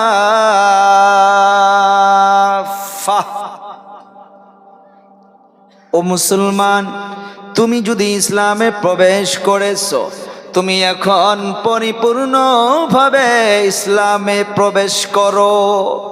একদিন জলসা করবা, আর একদিন ডিজে বাজাইতে যাবা, একদিন কোরআনের মাহফিল করবা, আর একদিন তুমি পিকনিক করবা, একদিন তুমি ফাংশনে যাবা, আর একদিন তুমি তাফসীর মাহফিল করবা। না না না, উদখুলু ফিস সিলমি কাফা, O you who believe enter perfectly in Islam. যদি তুমি প্রবেশ করেছো, অল্প নয়, আংশিক নয় রে যুবক। আল্লাহ পাক ডাক দিয়া বলে বলে উদখুলু ফিস-সিলমি কাফা, তুমি এখন পরিপূর্ণভাবে তুমি ইসলামের মাধ্যমে প্রবেশ করো। হুকুমটা কার? ডাকটা কাকে দিয়েছেন? কাকে? কই আল্লাহকে ডাকছে। আল্লাহ বললে আল্লাহকে ডাকছে। আমাকে বলি, আমাকে ইমানদারকে কাকে ডাকছে? ইমানদারকে আল্লাহ ডাক দিয়া বলল পরিপূর্ণভাবে ইসলামে প্রবেশ করো। আর একটা আয়াত পড়ি, ইয়া আইয়ুহাল্লাযীনা আমানু আমিনু, ও বিশ্বাসী বান্দাগণ ভালো করে তুমি ঈমান নিয়ে আসো। তিনবার যে ডাকলেন, আমার আপনার ভিতরে কমি না থাকলে আল্লাহ কেন ডাকলেন? এটা একটা প্রশ্ন। এই এলাকায় অবশ্যই কলেজ আছে, অবশ্যই স্কুল আছে, টিচার্সগণ আছেন, প্রিন্সিপাল স্যারগণ আছেন, মাদ্রাসার মোহতামিম সাহাবগণ আছেন। একটা এক্সাম্পল, আপনার কলেজে এডমিশন হয়ে যাওয়ার পর 1 মাস বাচ্চা ক্লাস করলো। একটা বাচ্চার নাম আব্দুল্লাহ, আর একটা বাচ্চার নাম আব্দুস সাত্তার। উদাহরণ দিচ্ছি। প্রিন্সিপাল স্যার ডাক দিয়া বলে, ও আব্দুল্লাহ বাবা বসো, আব্দুস সাত্তার বাবা বসো বলে। স্যার বলেন। স্যার বলতেছে, রে আব্দুল্লাহ 1 মাস হইয়া গেল ক্লাস চলতে আছে, কিন্তু তুমি ভালো করে তোমার ফর্মগুলো চেক করো। তুমি চেক করিয়া তুমি ভালো করে ফর্মটা ফিল আপ করে আবার জমা দাও। আব্দুস সাত্তারকেও বলল, তুমি ফর্মটা চেক করো, চেক করিয়া আবার ভালো করে জমা দাও। দুইজনের মাধ্যমে পার্থক্য দেখবেন, তারপর বাস্তবে জামানায় নিজের জীবনে মিলাবেন। আব্দুল্লাহ যখন প্রিন্সিপাল স্যার বলল ফর্মকে চেক আপ করতে, ভালো করে জমা দিতে, আব্দুল্লাহর সাথে সাথে বুঝে নিল, হইতে পারে আমার আব্বুর সিগনেচার সারা পড়তে পারে, হইতে পারে আমার একটা ফটো সারা পড়তে পারে, হইতে পারে কোনো একটা খাকা একটা ঘরের মাধ্যমে সিগনেচার সারা পড়তে পারে। সেই জন্য আব্দুল্লাহ ফর্মের তালাশে বাহির হইয়া গেল। ফর্ম নিয়ে বারবার তালাশ করতেছে। আব্দুস সাত্তার তার মাথাটা নষ্ট হইয়া গেল। না না না, এমন কেমন কলেজ হইতে পারে, এমন কেমন প্রিন্সিপাল স্যার হইতে পারে? 1 মাস ক্লাস করলাম, আমি তো এই কলেজের স্টুডেন্ট, আই কার্ড গলার মাধ্যমে আছে, আমি তো পাওয়ারফুল এই কলেজের একজন ছাত্র। আমি দরকার পড়লে কলেজে আসব না, আমি তারপরেও 2 বারের মতো ফর্ম চেক আপ করবো না, 2 বারের মতো আমার কমিগুলো আমি বিশ্রাবো না। বলুন তো পার্থক্য আছে না নাই? বুদ্ধিমানকে জ্ঞানীকে আব্দুল্লাহ জ্ঞানী না আব্দুস সাত্তার জ্ঞানী? মাশাআল্লাহ, বুঝতেছেন। আব্দুল্লাহ জ্ঞানী এই জন্য তার মাইন্ড, তার দিমাগ সেইটা তার অ্যাকসেপ্ট করেছে যে ভুল তো মানুষের হইতেই পারে, সেই জন্য ফর্মটা চেক আপ করা শুরু করছে। আর আব্দুস সাত্তার সে বুঝার মতো ক্ষমতা থাকলেও অল্প তাকাব্বুর, অল্প দাদাগিরি দেখাইয়া তার জীবনটা নষ্ট করলো। দরকার পড়লে কলেজেই পড়বো না, তারপরেও ফর্ম ফিল আপ করবো না, সে অবশ্যই ধ্বংস হবে। কথা কয় না? আব্দুল্লাহ কামিয়াব হইয়া যাবে, আব্দুল্লাহ ফার্স্ট ডিভিশন পাবে, আব্দুল্লাহ জীবনে গিয়া চাকরি করতে পারবে, জীবনে ইঞ্জিনিয়ার হইতে পারবে, জীবনে অ্যাডভোকেট হইতে পারবে, জীবনে ইঞ্জিনিয়ার হইয়া সে মানুষের সেবা করতে পারবে, সে MBBS ডক্টর হইতেও পারে, সে বড় বড় অফিসার হইতে পারে, কিন্তু আব্দুস সাত্তারের জীবনটা নষ্ট হইয়া যাবে। ও আমার বাবাজিরা, আমার কলিজা টুকরা যুবক, আল্লাহ পাক ইমানদারকে ডাক দিয়া বলল সতর্ক হইয়া যাও। কি বলছে আল্লাহ? ইত্তাকুল্লাহ, আল্লাহর জন্য ভয় করো। যেমন করে আল্লাহর জন্য ভয় করা দরকার বুঝাইতে পারছি নিশ্চয় আমি। ও বাবাজিরা, যাদের ভিতরে 2টা বস্তুকে পাওয়া যাবে, নাম্বার 1 জবান দিয়া বলতেছি আল্লাহ এক, নামাজ পড়তে হয়, দিল দিয়েও বিশ্বাস করলাম আল্লাহ এক, নামাজ পড়তে হয়। ওই যে মসজিদে গেল না, সেজদা করলো না, নামাজ পড়লো না, এই ধরনের ইমানদারদেরকে আল্লাহ ডাক দিয়া বলতেছে, ও ইমানদার উদখুলু ফিস-সিলমি কাফা, তোর জন্য জান্নাত রেখেছি, তোর জন্য জান্নাতের আমি নেমত রেখেছি। দুটা বস্তুকে পালন করেছ সে যুবক, আর একটা কর, একটা কর, একটা কর, তোর ঈমানটা মুকাম্মাল হইয়া যাবে। এই জন্য আল্লাহ তাআলা ডাক দিয়া দিয়া বলতেছে, ইয়া আইয়ুহাল্লাযীনা আমানু আমিনু, তুমি ঈমান এনেছো, ভালো করে ঈমান নিয়ে আসো। ঈমানদার কখনো জাহান্নামে যাবে না। ঈমানদারের জন্য আল্লাহ পাক জান্নাত রাখলেন। ও আমার বাবাজিরা, বন্ধুরা, ইল্লাল্লাযীনা আমানু, ঈমানদার, ঈমান যারা এনেছি, এই ঈমানের সাথে কয়েকটা বস্তুকে আরো মানতে হবে। নাম্বার 1, আল্লাহর অস্তিত্বকে। আল্লাহ এক, আল্লাহ আছে, এটা তো মানি আমরা সবাই, মানি তো না? আজকের তারিখেও কিছুদিন আগে মোবাইলে অবশ্যই পেয়েছেন একজন আলিমে দিনের সঙ্গে একজন আম জেনারেল ব্যক্তি, একজন ও বলতেছে আল্লাহ নাই, আর আলিমে দিন সাবিত করে দিয়েছে যে আল্লাহ আছে। এটা আগেও হয়েছিল। যারা আমরা ইমামে আবু হানিফাকে মাননেওয়ালা আছি, এখানে থাকতেও পারেন কি ইমামে শাফিকে মাননেওয়ালা, ইমামে আবু হানিফার সঙ্গে আল্লাহর অস্তিত্বকে নিয়ে, আল্লাহ যে আছে এটা সাবিত করে ইমামে আবু হানিফাও দেখাইছে। জানেন কি এরকম করে? 2 মিনিটে শোনায় দিব। ইমানদারের সঙ্গে আজকে যেমন মোকাবেলা হয়েছিল, ওই সময় হয়েছিল ঈসাইদের সর্দার এবং ঈসাইরা মুসলমানের সঙ্গে তর্কয় লিপ্ত হইয়া গেল। মুসলমান বলতেছে যে না, পৃথিবীকে বানানেওয়ালা একজন আছে, আর ওনারা বলতেছে যে না, এটা ধামাকার মাধ্যমে এমনি হয়ে গেছে। আরে ভাই, একটা বস্তু ধামাকার মাধ্যমে হইলে সেটা চুরমার হবে না, এমনি ভালো করে হবে? বলুন তো। তখন মুসলমান বলতেছে যে না, আল্লাহ আছে, আল্লাহ বানানেওয়ালা, এইটা সাবিত করে দিবে, প্রমাণ করে দিবে। বলে কে? বলে আমাদের সর্দার আছে ইমাম। বলে ডাকো। দাওয়াত দেওয়া হলো, টাইম দেওয়া হলো 10টা। টাইম কয়টা? 10টা। এরকম প্রোগ্রাম পাতা হয়েছে, লক্ষ লক্ষ মানুষ এরকম মঞ্চ পাতা হয়েছে। ইমামে আবু হানিফা আসতেছে। 10টার টাইম বাজতে বাজতে 11টা 15 হয়ে গেছে, yani 1 ঘন্টা 15 মিনিট অলরেডি লেট হয়েই গেছে। এখন ঈসাইদের সর্দার চেয়ারে বসে আছে, মুসলমানকে ন্যায় অন্যায় বলতেছে যে আগেই বলছি তোরা পারবি না, কারণ বানানেওয়ালা কেউ নাই, কেমন করে তোরা পারবি? তো যদি তোরা যদি পারলি হয় তো তোদের ইমাম কেন আসলো না? এই কথা চলে থাকতে ইমামে আবু হানিফা এসে হাজির। সুবহানাল্লাহ, হাজির হয়ে গেছে। তখন মঞ্চে ওঠার সাথে প্রথম নাম্বার প্রশ্নয় ঈসাইদের সর্দার যে ভাই, আপনি কেমন ইমাম?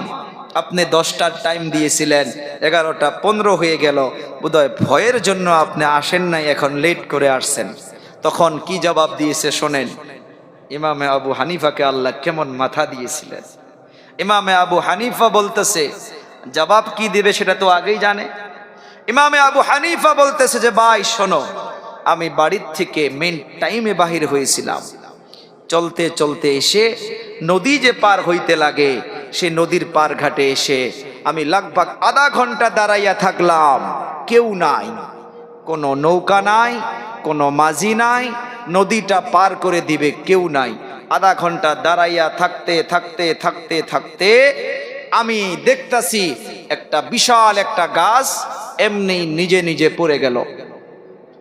আর একলায় পড়ে যাওয়ার পর নিজে নিজে তক্তা হওয়া শুরু হইল। খেয়াল করবেন, তক্তা হওয়ার পর নিজেই একটা নৌকা হওয়া শুরু হইল। একা একা নৌকাটা হয়ে গেল। ঈসাইদের সর্দার শুনে মাথায় হাত দিছে, কি কথা বলে? নৌকা হয়ে গেল, তারপর পানিতে একলায় চলে গেল। একলায় চলে যাওয়ার পর আমার সম্মুখে এসে হাজির হয়ে গেল।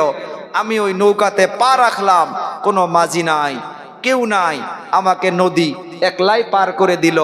সেই জন্য আমার লেট হয়ে গেল, আমি এসে হাজির হয়ে গেলাম। এই কথা কি অ্যাকসেপ্ট করতে পারবে বলুন তো? আরে ভাই বলুন, পারবে? তখন ঈসাইদের সর্দার বলতেছে যে এতদিন ভাবছিলাম যে ইমামে আবু হানিফার বোধহয় কিছু মাথা আছে, আজকে কথা শুনে তো আমি মনে করলাম যে জিরো, কিছুই নাই। ইমামে আবু হানিফা বলে কেন কেন? তখন ঈসাইদের সর্দার বলতেছে আরে ভাই, এটা একটা কথা, একটা গাছ কি একলাই পড়তে পারে? এই নিজেই প্রশ্ন করতেছে, একটা গাছ একলাই পড়তে পারে? তখন ইমামে আবু হানিফা প্রশ্ন, হ্যাঁ গুরুজি বলুন তাহলে কি লাগবে? আরে ভাই, গাছ কাটার জন্য তো মিস্ত্রি লাগবে। ইমামে আবু হানিফা নোট ডাউন, আচ্ছা মিস্ত্রি লাগবে। তারপর বলে তক্তা হইতে গেলে তো এটাও তো কারাতি লাগবে, ফাড়ার জন্য এটারও মিস্ত্রি লাগবে। ইমামে আবু হানিফা নোট ডাউন লিখতে আছে। তারপর নৌকা বানানোর জন্য তো মিস্ত্রি লাগবে, গজাল লাগবে, হাতুল লাগবে, কত কিছু লাগবে। বলে আচ্ছা। ইমামে আবু হানিফা আবার লিখলো, আর নদী পার হওয়ার জন্য তো মাঝি লাগবে। এটা কেমন করে হইতে পারে এমনি পার হয়ে? তখন ইমামে আবু হানিফা একটা করে জবাব দিচ্ছে যে ঈসাইদের সর্দার, একটা গাছ যদি একলাই পড়তে না পারে তার পিছনে মিস্ত্রি লাগতে পারে। একটা তক্তা হওয়ার জন্য যদি গাছটার থেকে তক্তা একলাই হইতে না পারে মিস্ত্রি লাগে। একটা নৌকা বানানোর জন্য মিস্ত্রির প্রয়োজন হয়, নদী পার করার জন্য মাঝির প্রয়োজন হয়। এত কিছুর যদি প্রয়োজন হয়, এ বিশাল আসমান, এ বিশাল জমিন, কোনো খুঁটি নাই, এর পিছনে বানানেওয়ালা তো কারো প্রয়োজন আছে। এইটা কেমন করে এমনি হইতে পারে? এ বানানেওয়ালা একজন, আমরা তাকেই বলি বানানেওয়ালা আল্লাহ। আরো কিছু জবাব আছে কি খামোশ হয়েছে? নেক্সট প্রশ্ন, যে বলুন তো আপনাদের আল্লাহ এই সময় কি করতেছে? যে কি মামুলি কথা, আপনাদের আল্লাহ এই সময় কি করতেছে? ইমামে আবু হানিফা এরকম নিচে বসে আসিল, ঈসাইদের সর্দার উপরে আসিল। ইমামে আবু হানিফা বলছে যে সর্দার জি, আমি জবাব দিব, নিচে বসে নয়, আমাকে কুরসিতে বসাইতে হবে, আমি চেয়ারে বসবো, তারপর আমি উত্তর দিব। ঈসাইদের সর্দার কুরসির থেকে নিচে বসেছে। ইমামে আবু হানিফা নুমান ইবনে সাবিত, উনি নিচের থেকে এসে চেয়ারে বসেছে। চেয়ারে বসে জবাব দিয়েছে, কেবল এই মাত্র আমার আল্লাহ আপনাকে কুরসির থেকে নিচে বসাইয়া দিয়েছে আর আমাকে নিচের থেকে চেয়ারে বসাইয়া দিল। আর একটা প্রশ্ন আরো মারাত্মক করেছে, যে বলুন তো আপনাদের আল্লাহ এই সময় কোন দিকে তাকাইয়া আছে? তখন ইমামে আবু হানিফা বলছে একটা মোমবাতি আনো। মোমবাতি আনা হয়েছে, বলে জ্বালাও। মোমবাতি জ্বালানো হয়েছে। ইমামে আবু হানিফা প্রশ্ন করেছে ঈসাইদের সর্দারকে যে গুরুজি আপনি বলুন প্রথমে এই মোমবাতিটার আলো কোন দিকে যাইতেছে? মোমবাতিটার আলো কোন দিকে যাইতেছে? ঈসাইদের সর্দার বলে যে মোমবাতিটার আলো তো কোনো একদিকে যায় না, চারোদিকে যাইতেছে, চারোদিকে সব সময়। তখন ইমামে আবু হানিফা বলে না, একটা দিক আপনি নির্ধারণ করেন। বলে আরে ভাই, এটা সম্ভব কেমন করে? একটা দিক কেমন করে? এর আলো তো সব সময় চারোদিকে যাচ্ছে। ইমামে আবু হানিফা তখন জবাব দিচ্ছে যে আমার আল্লাহ সব সময় সব দিকে সব জায়গায়, আমার আল্লাহ হাজির নাজির, সব সময় সব জায়গায় দেখে থাকে। সুবহানাল্লাহ। ওয়া হুয়া মাআকুম আইনামা কুনতুম, তুমি যেথায় যাও আল্লাহ তোমার সাথে আছে। তো আল্লাহর অস্তিত্বকে একজন ইমানদারকে মানতে হবে। এখন কথা হচ্ছে আমানু নিয়ে আলোচনা চলছে। আল্লাহর অস্তিত্বকে শুধু মানলে হবে না, আল্লাহর অস্তিত্বকে এখনো দুনিয়ার জমিনে যারা ইমানদার নয় তারাও কিন্তু মানে, ওই সময়ও মানতো। উদাহরণ, আমরা আলাম তারা কাইফা ফাআলা রাব্বুকা বিআসহাবিল সূরাটা তো পড়ছি। হাতির নামে আল্লাহ একটা সূরা দিয়েছিল। আর আবরাহাম বাদশাহ কাবাতুল্লাহ ধ্বংসের জন্য গিয়েছিলেন, জানি শুনেছি আমরা। আবরাহাম বাদশাহ কাবাতুল্লাহ ভাঙ্গার জন্য রওনা হইয়া গেল সৈন্যবাহিনী নিয়ে, হাতি নিয়ে। চলতে চলতে চলতে চলতে কাবাতুল্লাহর কিছু নিকটে চলে গেল। ও যুবক, আবরাহাম বাদশার সৈন্যবাহিনী, আব্দুল মুত্তালিব কাবাতুল্লাহর জিম্মেদার ছিলেন, কাবাতুল্লাহর দেখভাল করত। আমার আপনার নবীর দাদুজান আব্দুল মুত্তালিবের অনেকগুলো সাওয়ারি ছিল। আবরাহাম বাদশার সৈন্যবাহিনীগুলো আব্দুল মুত্তালিবের যেগুলো সাওয়ারি ছিল তারা কেড়ে নিয়েছে, তারা জব্দ করে নিয়েছে। জব্দ করে নেওয়ার পর আব্দুল মুত্তালিব তাদের কাছে বারবার সওয়ারিগুলো চাচ্ছে, সওয়ারিগুলো রিটার্ন চেয়েছে। আবরাহাম বাদশাহ আব্দুল মুত্তালিবকে ডাক দিয়া বলে, আমি ভেবেছিলাম তোমার কিছু জ্ঞান বুদ্ধি আছে, এত বড় একটা ঘর কাবাতুল্লাহ ধ্বংস হইয়া যাবে, তার কোনো তোমার চিন্তা নাই, তার কোনো ফিকির নাই, তোমার সামান্য দুনিয়াবি কিছু সওয়ারির টেনশন। আব্দুল মুত্তালিবের জবাবটা শুনুন। আব্দুল মুত্তালিব কাবাতুল্লাহর চাবিটা কাবাতুল্লাহর দরজার মাধ্যমে লটকাইয়া দিছে। লটকাইয়া দিয়া আবরাহাম বাদশাকে ডাক দিয়া বলে, আমি আমার সওয়ারির মালিক, আর এই ঘরের মালিক যিনি, উনি ওনার ঘর, উনি ওনার দায়িত্ব অবশ্যই হেফাজত করবে। করছে না নাই? ওই সময় কি আব্দুল মুত্তালিব ঈমান আনছিল গো? না না না, ঈমান নাই। তারপরেও কিন্তু আল্লাহর অস্তিত্বকে মানত, আল্লাহর অস্তিত্বকে তাও কিন্তু মানত। আর একটা এক্সাম্পল, আমার আপনার নবী গারে হীরার মাধ্যমে যখন সর্বপ্রথম কোরআন অবতীর্ণ হয়, জিবরিল আমিন আমার আপনার নবীর নিকটে যখন চলে এসেছিলেন বাবাজিরা, জিবরিল আমিনকে দেখে আমার আপনার নবী অল্প ডর ভাব হইয়া গেছিলেন, তারপর জ্বর উঠে গিয়েছিলেন। ওখান থেকে ঘুরে আসার পর মা খাদিজাতুল কুবরা রাদিয়াল্লাহু তাআলা আনহাকে, ওই সময় তো ঈমানের কোনো দাওয়াত ছিল না, খাদিজাও কিন্তু ঈমান কবুল করে নাই। কেমন করে করবে? আমার আপনার নবীর বয়স ছিল 25 আর খাদিজাতুল কুবরার বয়স ছিল 40। ওই সময় খাদিজাতুল কুবরাকে যখন আমার আপনার নবী বলে, ও খাদিজা জাম্মিলুনি জাম্মিলুনি, আমাকে কম্বল দাও কম্বল দাও কম্বল দাও, জ্বরের মাধ্যমে আমি অক্তব করতেছি, আমি বোধহয় বাঁচব না, আমি বোধহয় ধ্বংস হইয়া যাব। খাদিজাতুল কুবরা আমার আপনার নবীকে ডাক দিয়া বলেছিল, না না না না না, এইটা কখনো হইতে পারে না।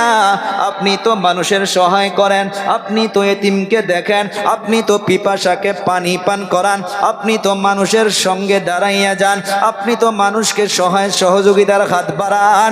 এগুলো কাজ যারা করে উপরওয়ালা আল্লাহ তাদেরকে কখনো নষ্ট হইতে দিবে না। আল্লাহর অস্তিত্বকে খাদিজাও মানত না নাই? ও বাবাজিরা আমার, আল্লাহর অস্তিত্বর সাথে আরো কয়েকটা বস্তুকে ইমানদার হইয়া কয়েকটা বস্তুকে মানতে হবে। ঈমান নিয়ে আলোচনা চলতেছে রে বাবা। এই ঈমান যদি পরিপূর্ণভাবে আমি আপনি ঠিক করে চলতে পারি, এই দুনিয়ার জমিনে চক্ষু বন্ধ হইয়া যাবে, ডাইরেক্ট আমার আপনার বিছনা জান্নাতে হইয়া যাবে। ইমানদার আল্লাহর অস্তিত্বর সাথে আল্লাহ রব্বুল আলামিনের কিছু সিফাতি নাম আছে, আছে না? আমরা কলেমা পড়েছিলাম কিন্তু ছোটবেলায়, আমানতু বিল্লাহি কামা হুয়া বিআসমাইহি ওয়া সিফাতিহি। আসমা, ইসমুন থেকে আসমা মানে বহু বছর নাম। ওয়ালিল্লাহিল আসমাউল হুসনা ফাদউহু বিহা। আল্লাহ শিখিয়ে দিয়েছে আমার অনেকগুলো সিফাতি নাম রয়েছে রে যুবক, ও সিফাতি নাম ধরে ধরে ধরে ধরে আমাকে ডাকো। আল্লাহর সিফতি নামগুলোর মাধ্যমে আব্দুল্লাহ, এটা কার সিফতি নাম? আল্লাহর। আব্দুর রাজ্জাক কার সিফতি নাম? আল্লাহর। আর রাজ্জাক রিজিক দেনেওয়ালা। সবাই বলবেন আমাকে আপনাকে রিজিক কে দেয়? আরো জোরে বলি, কে দেয়? আল্লাহ। কিছু সময় আরো চলবো তো নাকি ইনশাআল্লাহ? 12টা বাজলো তো ইনশাআল্লাহ একটার আগে শেষ দেওয়ার চেষ্টা করব। আমানুরটা শেষ করে আর 3টা বস্তু আছে শর্ট করে আমি খিচে নিয়ে আসব। আল্লাহ তাআলা বলতেছে, কে যেন বলতেছে শর্ট করো।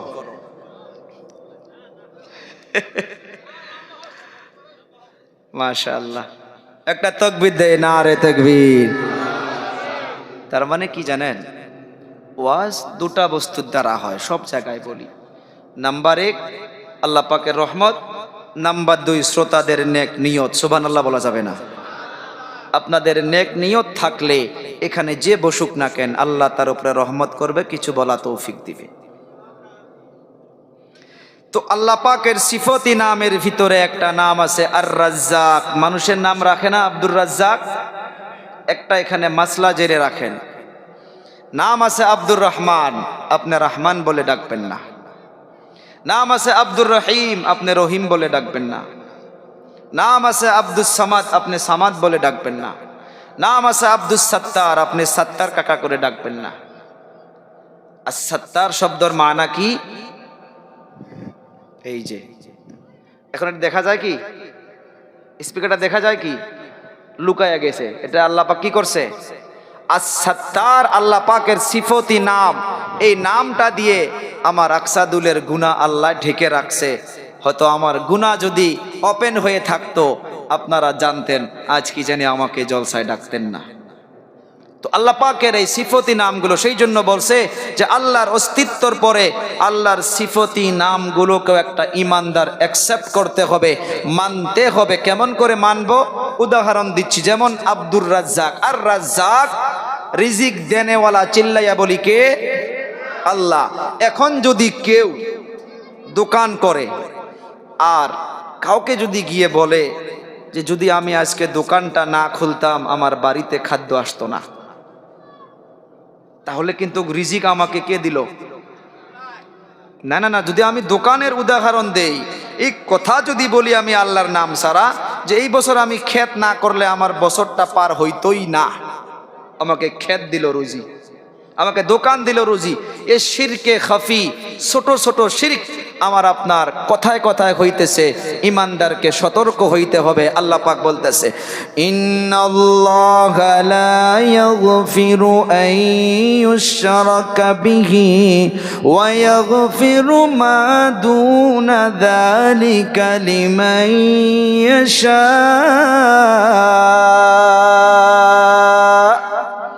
আল্লাহ রব্বুল আলামিন বলেন, শোনো, অবশ্যই অবশ্যই আমি আল্লাহ ইচ্ছা করলে দুনিয়ার সব গুনাহ খাতাগুলোকে মাফ করে দিব, কিন্তু শিরককে আমি আল্লাহ তাআলা মাফ করব না।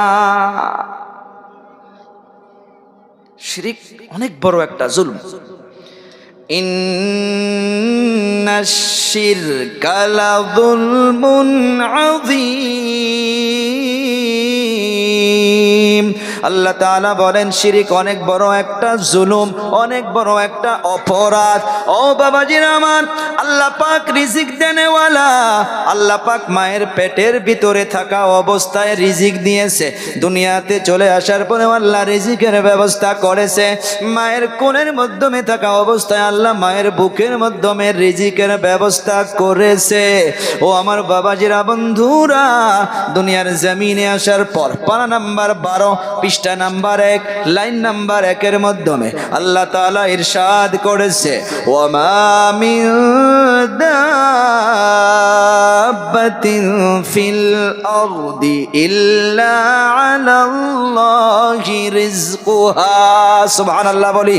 আল্লাহ তাআলা ডাক দিয়া বলেন, সব মানুষের, পশু পক্ষীর, সব জীবজন্তুর, সব জীবলা জানোয়ারের আমি আল্লাহ তাআলা সকলের জন্য রিজিকের দায়িত্ব নিয়েছি। রিজিকের দায়িত্ব কার? হ্যাঁ, কেউ সপ্তাহে 5 দিন মাছ খাবেন, কেউ 1 দিন মাছ খাবেন, খিলায় কে? আল্লাহ তাআলার পয়গম্বর সুলাইমান নবী একদিন আল্লাহকে বলেছিল, ও দরদের আল্লাহ,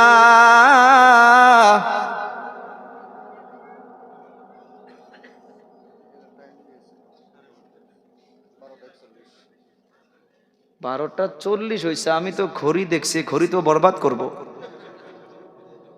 দেখেন আমি ভুল বলি নাই ভাই, আমি তো 12টা বলেছি, দেখেন আমার ঘড়িতে 12টা বাজছে।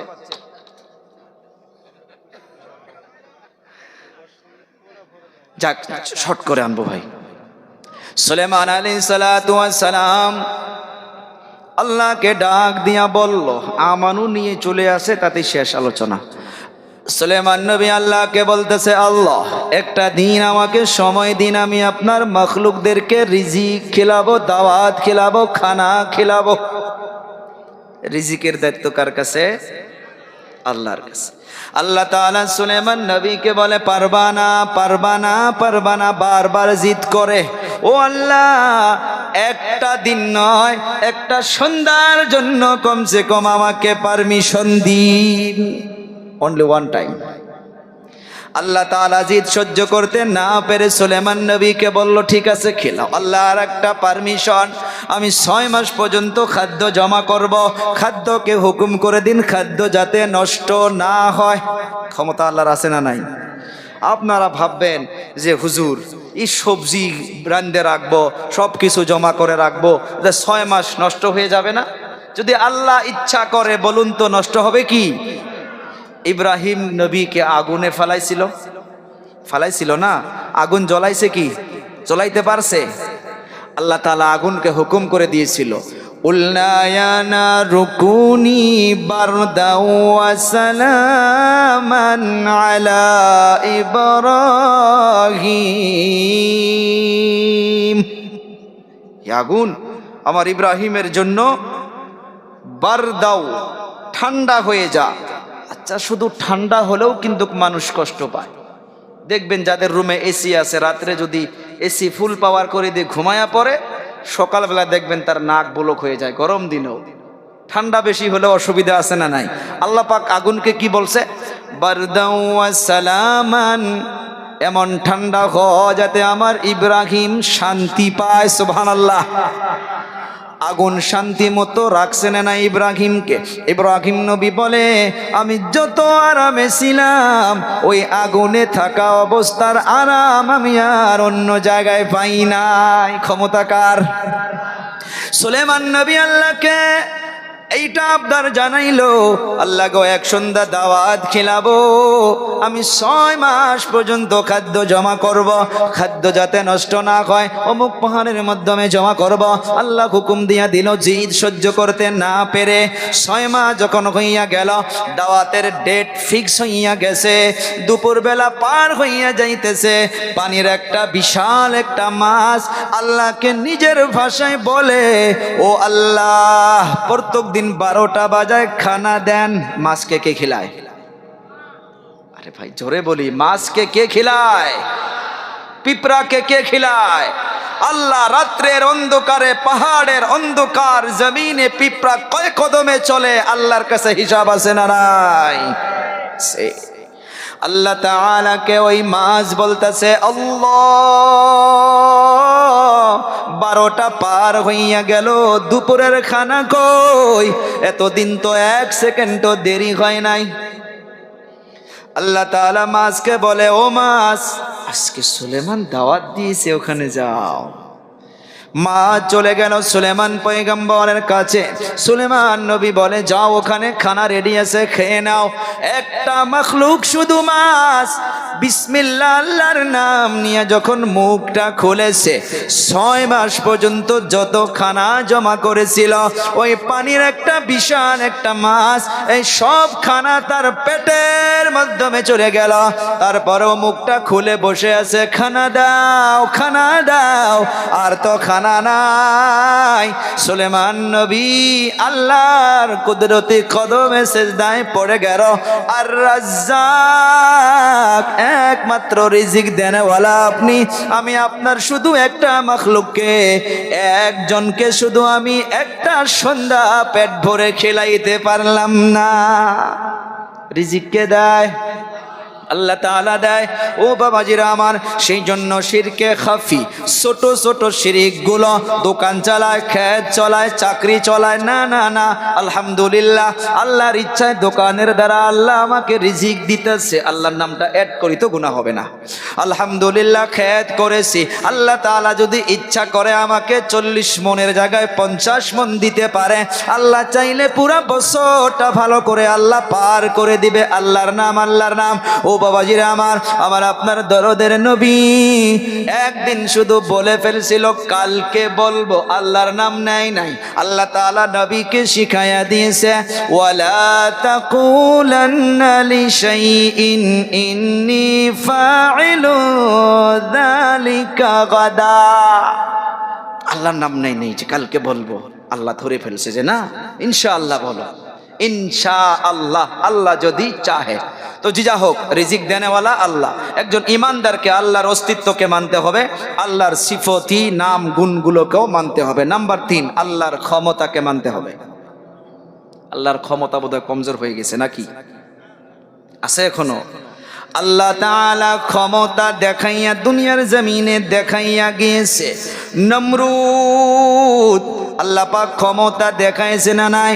ও বাবাজিরা আমার, একটা ল্যাংড়া মশাকে আল্লাহ হুকুম করেছে, যা যা তার নাক দিয়ে ঢুকে যা, ব্রেনের মাধ্যমে তাকে আঘাত শুরু কর। ব্রেনের মাধ্যমে ব্যথা শুরু হইয়া গেল। কর্মচারীদেরকে বলল যে আমি চেয়ারে আমার মসনাদে বসে থাকবো, তোমরা একজন একজন করে আমার মাথার মাধ্যমে বাড়ি মারবা। ও স্যার কি দিয়ে মারবো? পারলে জুতা দিয়ে মার, পারলে জুতা দিয়ে মার।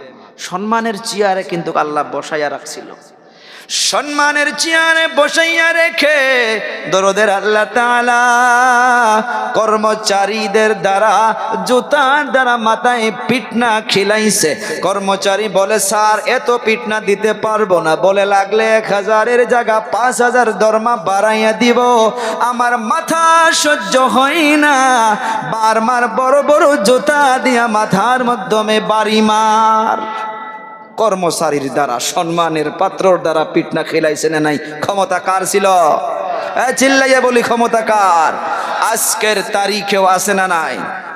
ফিরআউন এত অত্যাচার করেছে, এত অত্যাচার, লাশ অবধি পানিতে ডোবার পর ইচ্ছা করছিল যে আমি এখন কলেমা পড়ি। জিবরাইল প্যাক নিয়ে গিয়ে মুখের মাধ্যমে ঢিপলা দিয়ে দিছে, মর, এতদিন অত্যাচার করে আসছিস, আজ তোর কলেমা। কিতাবে লিখেছে যে এত অত্যাচার করার পরেও যদি ফিরআউন সেদিন তওবা করে কলেমা পড়তো, আল্লাহ তাকে মাফ করতো। আল্লাহ তাকে, জিবরাইল জানে যে আল্লাহ দরদের মালিক, একে মাফ করতে দেব না, তার পেট দিয়া মুখকে বন্ধ করে দিয়েছে, চুপ কলেমা বন্ধ কর। মারছে না নাই? ফিরআউনকে আজ অবধি মিশরের ওই ঘরের মাধ্যমে রাখছে। কোরআন বলতেছে যে তা কিয়ামত পর্যন্ত তোর উপরে কোনো মেডিসিন দেওয়া লাগবে না। যত মিউজিয়াম আছে সব লাশগুলোকে মেডিসিন ইউজ করে করে রাখে, ফিরআউনের লাশে আজ অবধি কোনো মেডিসিন ইউজ করা হয় নাই। আল্লাহ রাখবে, নিশানি করে রাখবে। তো আল্লাহর ক্ষমতা। নাম্বার 4, আল্লাহর হুকুম। কারা কারা মানবো? দুহাত তুলে আল্লাহকে দেখাই। ইমানদারের জন্য কিন্তু, ইমানদার আল্লাহর অস্তিত্বকে মানবো, আল্লাহর সিফতি নামগুলোকে গুণগুলোকে মানবো। নাম্বার 3, আল্লাহর পাওয়ারকে মানবো, ক্ষমতাকে মানবো। নাম্বার 4, আল্লাহর হুকুমকে মানবো। আল্লাহর হুকুমের মাধ্যমে অনেকগুলো রয়েছে বাবাজিরা আমার, 2-1টা বলে আমি শেষ করছি। আল্লাহর হুকুমের মাধ্যমে দেখুন, আমরা জানি আজকের তারিখে মাঝে মধ্যে আমরা জার্নি যখন করি, গুয়াহাটির মাধ্যমে চলতেছি, আমি গাড়ির মাধ্যমে বসে আছি, সম্মুখে কোনো পুলিশ নাই, কোনো পুলিশ নাই, চেক আপ নাই, ড্রাইভার ভাই গাড়ি দাঁড় করে দিয়েছে। আমি বলি যে ভাই আরে যাও, বলে না যাওয়া যাবে না। কেন? আমি বলি যে পুলিশ তো সম্মুখে নাই, বলে পুলিশ নাই, ওই উপরে তাকাইয়া দেখেন একটা রেড লাইট, একটা লাল লাইট জ্বলে আছে, একটা লাল লাইট জ্বলে আছে, এটা সিগন্যাল দিয়েছে যে এখন যাওয়া যাবে না। আমি বলে গেলে কি হবে?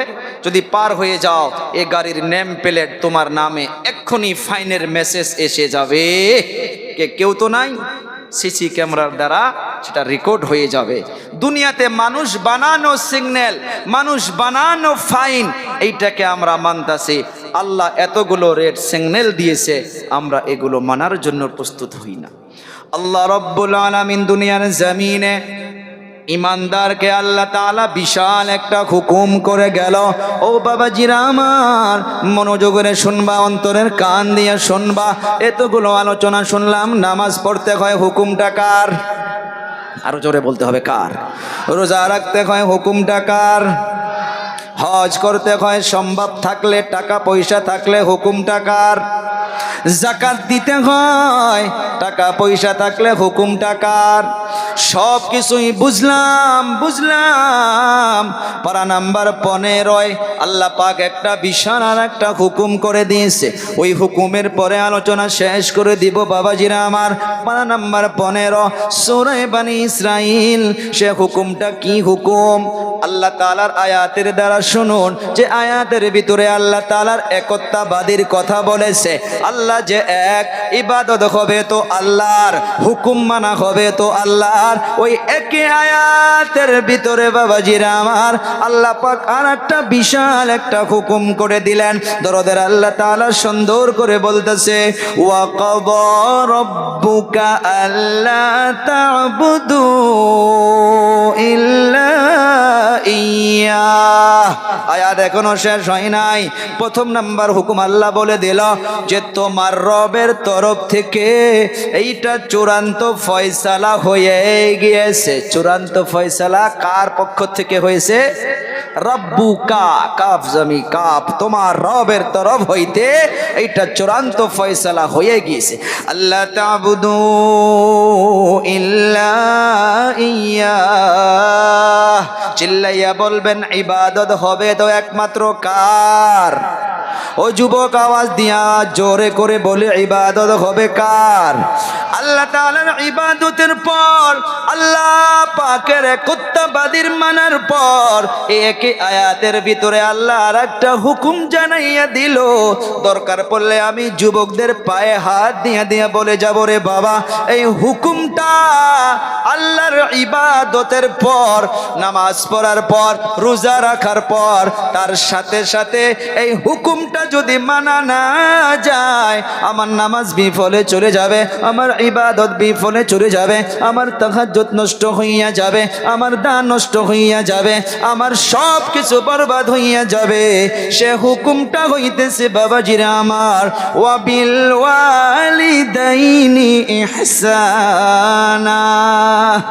আল্লাহ পাক বলতেছে, রে সন্তান, আমাকে এক মানার পর, আমার হুকুম মানার পর তোমরা তোমার মা বাবার সঙ্গে ইহসান করো, মা বাবার খেদমত করো, মা বাবার খেদমত করো। চিল্লাইয়া বলবেন এই হুকুমটা কার? নি যুবকরা আরো জবান খুলে বলেন হুকুমটা কার? মানেননি সবাই? সবাই মানেননি? ও বাবাজিরা আমার, আমার আপনার দরদের নবী বলে যায়, সাহাবী হইতে পারো, তুমি মক্কা মদিনার ইমাম হইতে পারো, তোমার মা যদি নারাজ হইয়া থাকে, তোমার বাবা যদি নারাজ হইয়া থাকে, তুমি সাহাবী হওয়ার পরেও তোমার কলেমা নসিব হবে না। দলিল আছে না নাই? হযরতে আলকামা রাদিয়াল্লাহু তাআলা মওতের সময় থরথর করে কাঁপতাছে, জবানে কলেমা আসে না। আমার আপনার নবী সাহাবা কেরামদেরকে ডাক দিয়া বলে, যুবকগুলো শুনবেন, ও সাহাবীরা রে শোনো, আলকামার জবানে কলেমা জারি হয় না, যাও যাও যাও খবর নাও আলকামার কি মা বাবা বেঁচে আছে। সাহাবা কেরাম চলে গেল, যাওয়ার পর তালাশ করে দেখে বাবা নাই, মা বেঁচে আছে। মাকে গিয়া বলে, ও আম্মা জান, আপনার সন্তান আলকামার জবানে কলেমা আসে না, ও আম্মা জান অন্তর থেকে মাফ করে দিন, আপনার সন্তান তো কলেমা বিহীন হইয়া দুনিয়া থেকে চলে যাবে। আলকামার মা তখন বলে, না না না, আমাকে অনেক কষ্ট দিয়েছে, আমি মাফ করতে পারবো না। সাহাবা কেরাম চলে আসলো, ইয়া রাসূলুল্লাহ, ইয়া হাবিবাল্লাহ। আলকামার মা বলে দিল, আলকামাকে নাকি ওনার মা ক্ষমা করবে না। আমার আপনার দরদের নবী সাহাবা কেরামদেরকে হুকুম দিয়া দিল, যাও জঙ্গল জড়ো করো, আগুনের ব্যবস্থা করো, আলকামাকে জীবিত আগুনে জ্বালাইয়া দিতে হবে। আল্লাহর নবীর হুকুম পেয়ে সাহাবা কেরাম জঙ্গল জড়ো করলো, আগুনের ব্যবস্থা করা হলো, আগুনে জ্বালাইয়া দিবে। এর আগে আর একটা চান্স দেওয়া হলো। সাহাবা কেরামকে নবী আমার বলল, যাও যাও যাও, আর একটা বার মাকে গিয়া খবরটা পৌঁছাইয়া দাও। দুনিয়ার জমিনে মা যত গুসা হোক না কেন, বাবা কত নারাজ হোক না কেন, সন্তান সন্তানের দুঃখ কষ্ট দেখে দুনিয়ার কোনো মা বাবা থাকতে পারে না। আলকামার খবর নিয়ে সাহাবা কেরাম চলে গেল। ওগো আম্মা জান, আল্লাহর নবী হুকুম করেছে আপনার সন্তানকে জীবিত জ্বালাইয়া দেওয়ার জন্য হুকুম করা হয়েছে, আগুন তৈয়ার করা হয়েছে। আলকামার মা ঘর থেকে পাগলের মতো দৌড়ায়, পাগলের মতো দৌড়ায়। ইয়া রাসূলুল্লাহ, ইয়া হাবিবাল্লাহ, আমি মা হইয়া কেমন করে দেখে থাকতে পারবো? আমার সন্তান আগুনে জ্বলবে, আমি মা সহ্য করতে পারবো না। আল্লাহর নবীর নিকটে দৌড়ে এসে মা করজোর অনুরোধ করে, ইয়া রাসূলুল্লাহ, এটা কাজ করবেন না। আমার আপনার নবী তখন বলে, ও আম্মা জান, দয়া করে আপনার সন্তানকে ক্ষমা করে দিন। দুনিয়াবি সামান্য আগুন যদি আপনি আপনার সন্তানকে ক্ষমা না করেন, আল্লাহ তাআলা জাহান্নামের মাধ্যমে এর থেকে ডবল ডবল আগুন দিয়ে আপনার সন্তানকে জ্বলাইয়া থাকবে। মা তখন চিৎকার মেরে অন্তর থেকে বলে, ইয়া রাসূলুল্লাহ, ইয়া হাবিবাল্লাহ, আমি আমার সন্তানকে অন্তর থেকে ক্ষমা করে দিলাম। কিতাবের পৃষ্ঠা সাক্ষী দিতেছে, মা শুধু ক্ষমা করে দিল, আলকামার জবানে জারি হইয়া গেল, লা ইলাহা ইল্লাল্লাহু মুহাম্মাদুর রাসূলুল্লাহ। চিল্লাইয়া বলি সাল্লাল্লাহু আলাইহি ওয়াসাল্লাম। দুনিয়ার জমিনে বাবাজিরা আমার, আমার আপনার দরদের নবী সাল্লাল্লাহু আলাইহি সাল্লাতু ওয়াসালাম জীবনে বাবাকে বাবা বলে ডাকতে পারে নাই। 6 বছর বয়সে মা হারা ইতিম। আমার আপনার নবী মসজিদে নববীর মাধ্যমে সাহাবা কেরামদেরকে জমা করেছে। ও সাহাবীরা শোনো, আমি নবী হইয়া বলতাছি, দুনিয়ার জমিনে যদি আমার মা বেঁচে থাকতো, আমি মসজিদে নববীর মাধ্যমে ফরজ নামাজের ইমামতিতে দাঁড়াইয়া যাইতাম। আমি মসজিদে নববীর মাধ্যমে আমি ইমামতের মুসল্লায় দাঁড়াইয়া যাইতাম। আমি নিয়ত বাঁধিতাম, আল্লাহু আকবার, ধ্যান দেন, আমি কেরাত শুরু করতাম, আলহামদুলিল্লাহি রাব্বিল আলামিন আর রহমানির রহিম। ওদিকে আমার মা জানতো না যে আমি নামাজে আছি, কারণ মসজিদে নববীর মুসাল্লা আর আমার আপনার নবীর হুজরায়ে মুবারক এই বক্স এতটুকু ডিস্টেন্স দূরত্ব হবে। নবী আমার বলেন, ও সাহাবীরা রে শোনো, আমার মা যদি না জানার জন্য যদি আমার রুম থেকে আমার একটা বার নাম ধরে যদি ডাক দিত, ও বাবা মুহাম্মদ, তুমি কোথায়, তুমি কোথায়? আমার মা জানতো না যে আমি নামাজে আছি।